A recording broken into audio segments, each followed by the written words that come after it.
Welcome to Darren Daily, the #1 morning program to jumpstart your success and help you become better every day.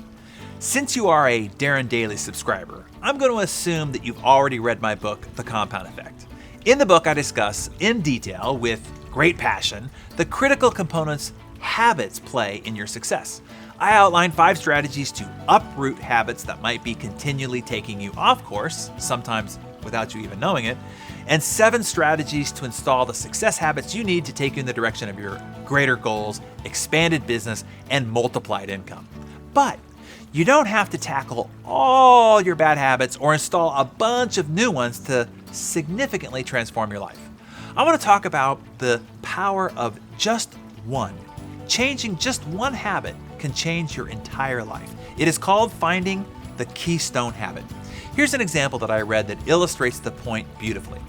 On a blustery October day in 1987, a herd of prominent Wall Street investors and stock analysts gathered in the ballroom of a posh Manhattan hotel.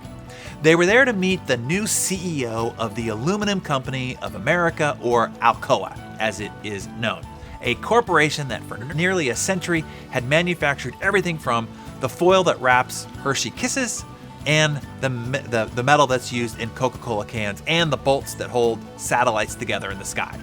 A few minutes before noon, the new chief executive, Paul O'Neill, took the stage. He looked dignified, solid, and confident like a chief executive. Then he opened his mouth. He said, "I want to talk to you about worker safety," he said. "Every year, numerous Alcoa workers are injured so badly that they miss a day of work. I intend to make Alcoa the safest company in America. I intend to go for 0 injuries." The audience was confused. Usually the new CEOs talk about profits and margins and new markets and synergies and cooperation. But O'Neill hadn't said anything about profits. He didn't mention any of the normal business buzzwords. Eventually, someone raised a hand and asked about inventories in the aerospace division. Another asked about a company's capital ratios. He said, "I'm not certain you heard me." He said, "If you want to understand how Alcoa is doing, you need to look at our workplace safety figures. Profits," he said, "didn't matter as much as safety." The investors in the room almost stampeded out the back doors when the presentation ended. One even jogged to the lobby, found a payphone, and called his 20 largest clients. He said, "The board put this crazy hippie in charge and he's gonna kill the company."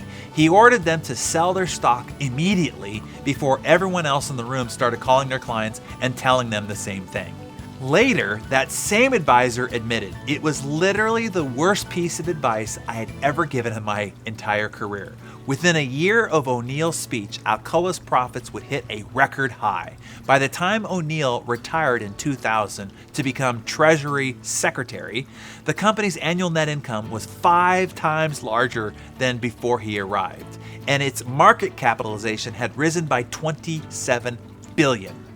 Someone who invested $1 million in Alcoa on the day O'Neill was hired would have earned another $1 million in dividends while he headed the company, and the value of their stock would be 5 times bigger at the time that he left. What's more, all that growth occurred while Alcoa became one of the safest companies in the world. So how did O'Neill make one of the largest, stodgiest, and most potentially dangerous companies into a profit machine and a bastion of safety? By attacking one habit, then watching the agent of change ripple through the organization. He said, "I knew I had to transform Alcoa, but you can't order people to change." He went on to say, "That's not how the brain works. So I decided I was going to start with focusing on one thing. If I could just disrupt the habits around one thing, it would spread throughout the entire company." This is an example of what is called a Keystone Habit, a pattern that has the power to start a chain reaction, changing other habits as it moves through an organization. By the way, O'Neill left Alcoa in 2000, as I had mentioned, but the legacy of his Keystone Habit lives on. In 2010, 82% of Alcoa locations didn't lose one employee day due to injury, close to an all-time high of any company anywhere at any time in history.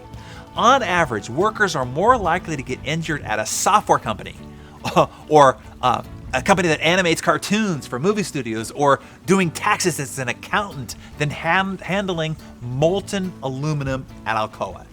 This can work for you in your personal life as well. Just pick one keystone habit or one key behavior to change. It could be one aspect of your diet, or one behavior in your marriage, one habit that you have with your kids, or one practice that you have in communicating with your team. Just pick one. Don't get seduced into the complete makeover or life renovation idea.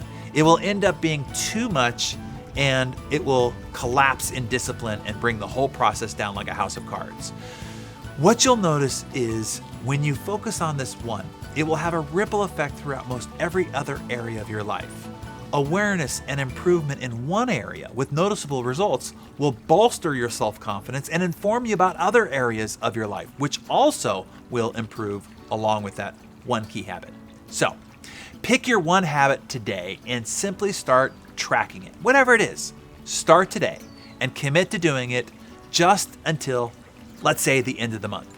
Say, I'm in the comments below if you're with me.